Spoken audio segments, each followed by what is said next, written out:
शं वरुणः शन्नो भवत्पर्यमा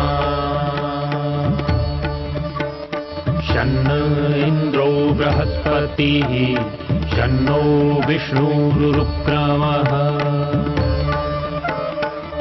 ॐ शान्ति शान्ति शान्तिः।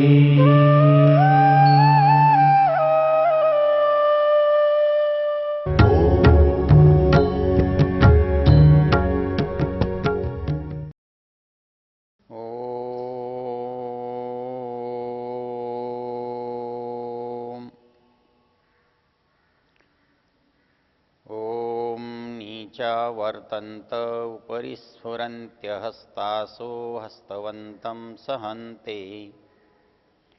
दिव्या अंगारा इरिणीन्युक्ताः शीतासन्तो हृदयं निर्दहन्ति। ये ऋग्वेद के 10वें मंडल के 34वें सूक्त का 9वां मंत्र है। हमारी ये वेद चर्चा इस 34वें सूक्त पर केंद्रित है और इसका देवता अक्ष है, ऋषि ऐलूष है।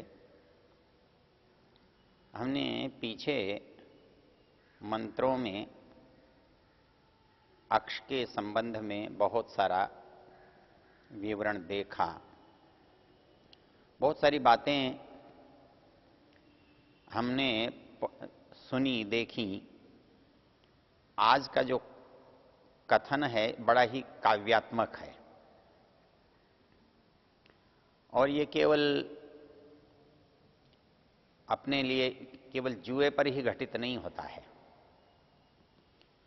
ये प्रत्येक बुराई के लिए घटित होता है, क्योंकि प्रत्येक बुराई जो है वो अच्छी लगती है और अच्छी लगने के बाद जो परिणाम है वो हमारे सामने विपरीत आते हैं और हमें लगता है कि इसमें विपरीत परिणाम की क्षमता क्या है।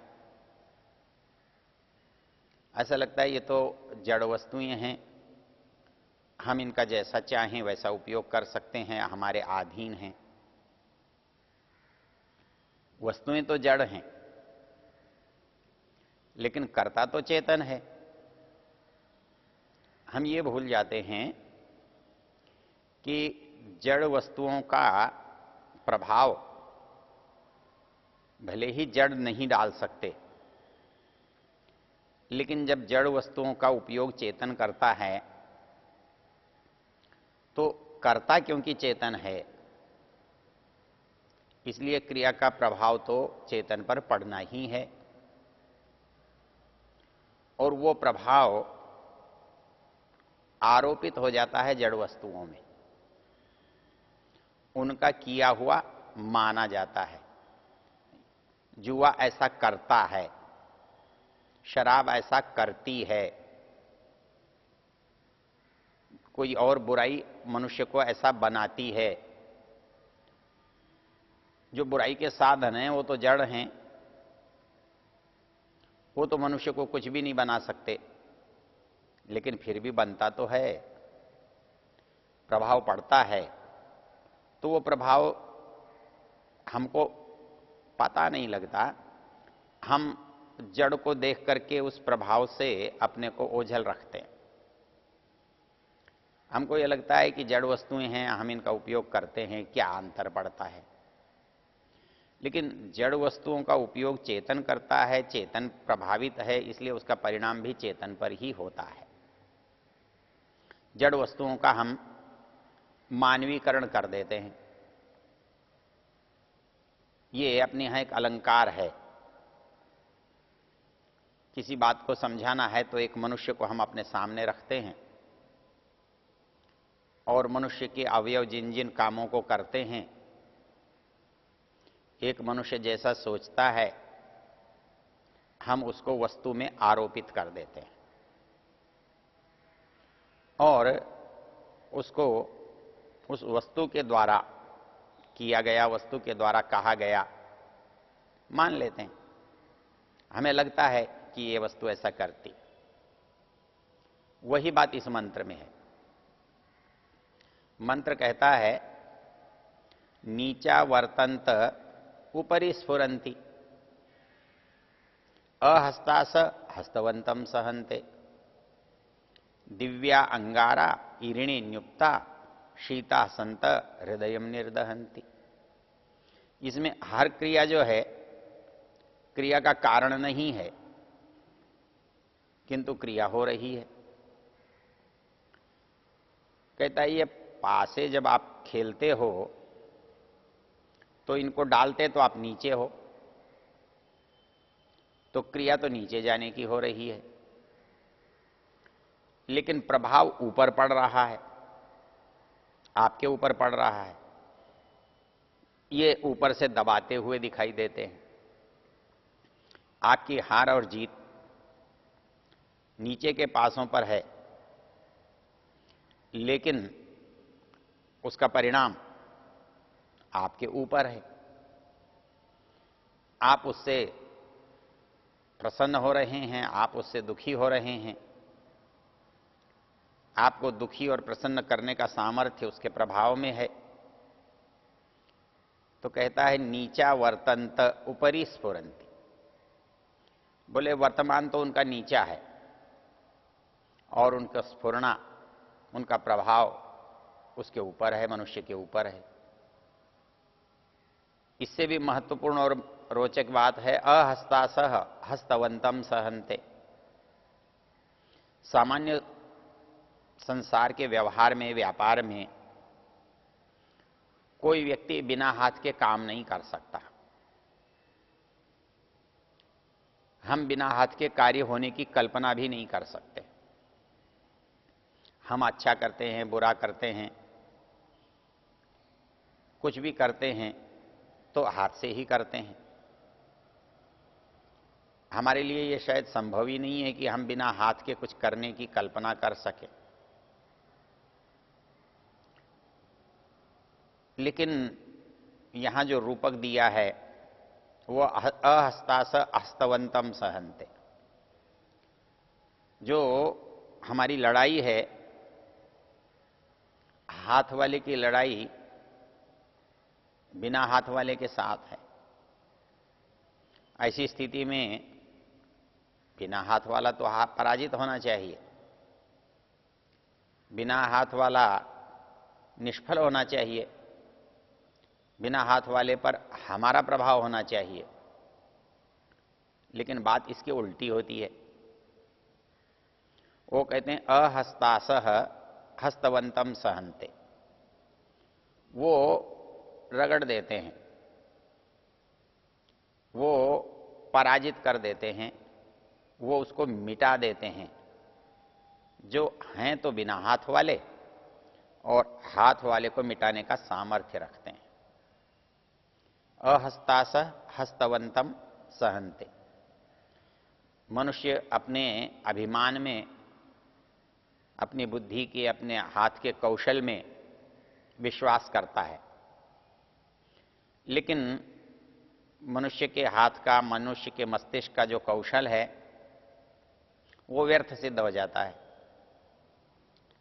और जो बिना हाथ के, बिना अवयव के, बिना चेतना के पदार्थ हैं वो मनुष्य पर प्रभावी हो जाते हैं, उसे पराजित कर देते हैं।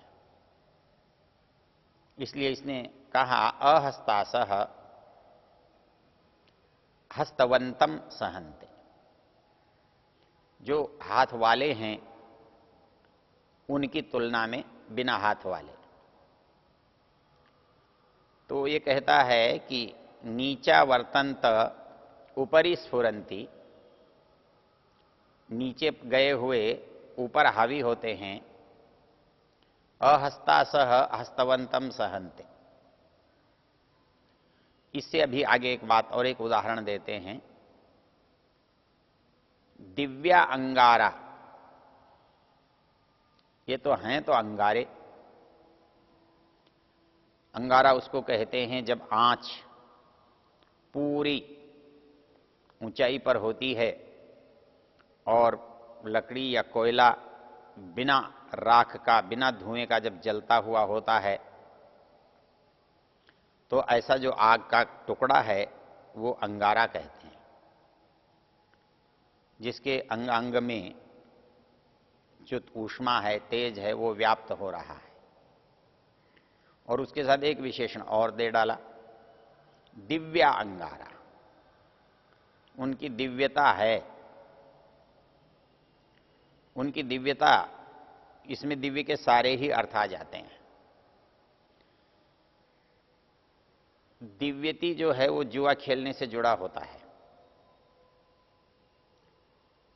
अक्षय दिव्यति, और संस्कृत में दिवु धातु के बहुत अर्थ होते हैं। दिवु क्रीड़ा, विजिकिषा, द्युति, स्तुति, मोद, मद, स्वप्न, कांति, गतिषु, अर्थात इतने अर्थ होते हैं, इसके इतने प्रभाव होते हैं, इस कार्य से इतनी तरह से मनुष्य प्रभावित होता है। तो ये प्रभावित करने वाले अंगारे हैं। और जलते कहाँ हैं? ईरिणेन्युक्ता, जो जिसमें लकड़ी नहीं है, जिसमें जलने की सामग्री नहीं है, आग लग रही है लेकिन लकड़ी नहीं है, कोयला नहीं है, कोई चीज ऐसी है नहीं जिसमें आग लगती हो, जलता हो, लेकिन फिर भी ये अंगारे दिव्य अग्नि दे रहे हैं। और अग्नि का परिणाम क्या होता है? अग्नि का परिणाम तो होता है जलाना, और ये हमको जलाते हैं। हमारा कोई कपड़ा तो नहीं जलता, हमारा हाथ तो नहीं जलता, किंतु जो जलने की चीज है, वो जलने की चीज क्या है? जलने की चीज है दिव्या अंगारा इरिणे न्युक्ता। और ये शीता संत, शीता संत मतलब आप हाथ लगाकर देखेंगे, उनको छुएंगे तो उसमें कोई ऊष्मा नहीं है, कोई तेज नहीं है, कोई गर्मी नहीं है, लेकिन वो हैं कैसे? वो हैं ऐसे कि कितने भी ठंडे लगते हों, लेकिन वो आपके हृदय को जलाने वाले हैं। मनुष्य के हृदय कब जलता है? मनुष्य को जब कष्ट होता है, हानि होती है। एक तो हमारा शरीर पानी से, आग से, पत्थर से चोट खाता है तो दर्द करता है, अग्नि से जलता है। लेकिन जलने का जो एक दूसरा जो प्रकार है, वो जो प्रकार है वो है जिसे हम कहते हैं दिल जल रहा है। अर्थात जलने का जो प्रभाव है, यहां पर यौगिक अर्थ में इन शब्दों का प्रयोग है। भाषा का जो अभिधा वाला अर्थ है वो तो यहां नहीं घट रहा है, लेकिन यहां उसका जो व्यंजना का अर्थ है, अर्थात जलने से जो नुकसान होता है, जलने से जो समाप्ति होती है, वो यहां हो रही है। दिव्या अंगारा इरिणे न्युक्ता, ये कहता है कि सामान्य रूप से आग जब जलाते हैं तो समिधा चाहिए, ईंधन चाहिए। तो ईंधन के अंदर जो आग है वो चिंगारी से प्रकट होती है, प्रकाशित होती है, प्रज्वलित होती है, और वो जलाने का सामर्थ्य रखती है। लेकिन शास्त्र ये कह रहा है दिव्या अंगारा इरिणे न्युक्ता, कहता है यहां तो आग भी जल रही है और लकड़ी भी नहीं है।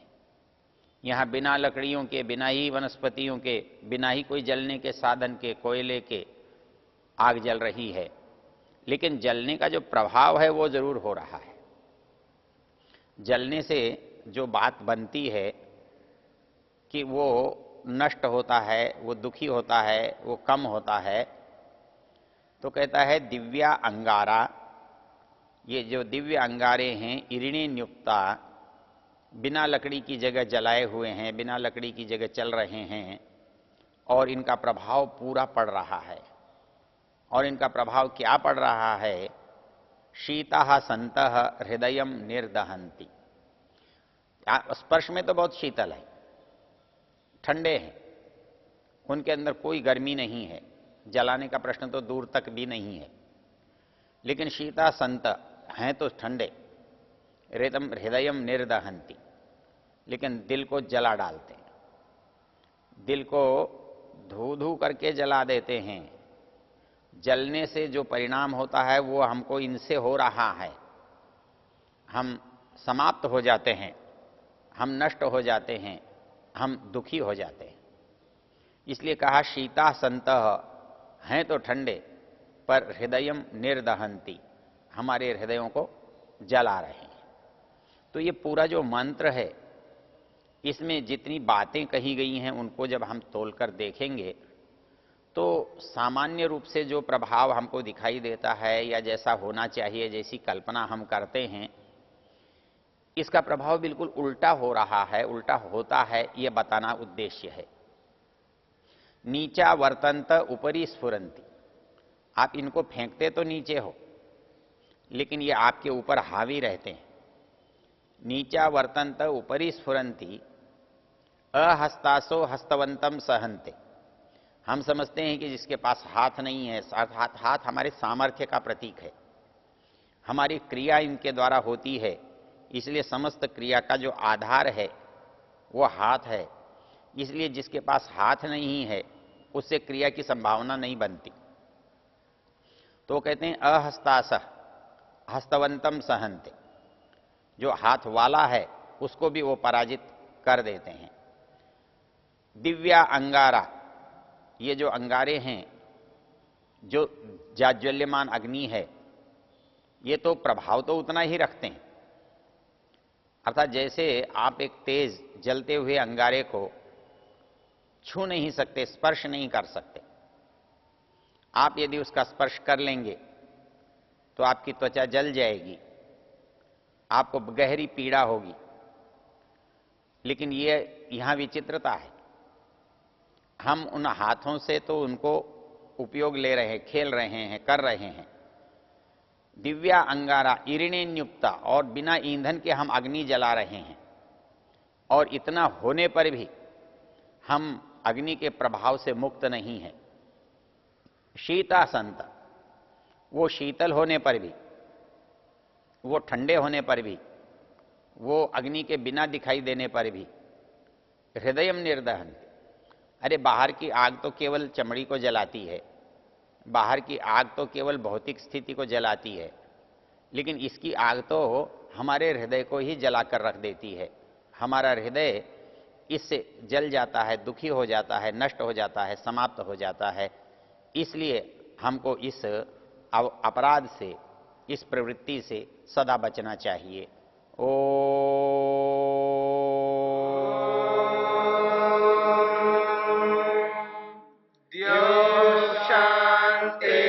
शांतिरंतरिक्षं शांति पृथिवी शांतिरापः शांतिरोषधयः शांतिः वनस्पतयः शांतिर्विश्वे देवा शांतिर्ब्रह्म शांति सर्वं शांति शांतिरेव शांति क्षमा शांतिरेधि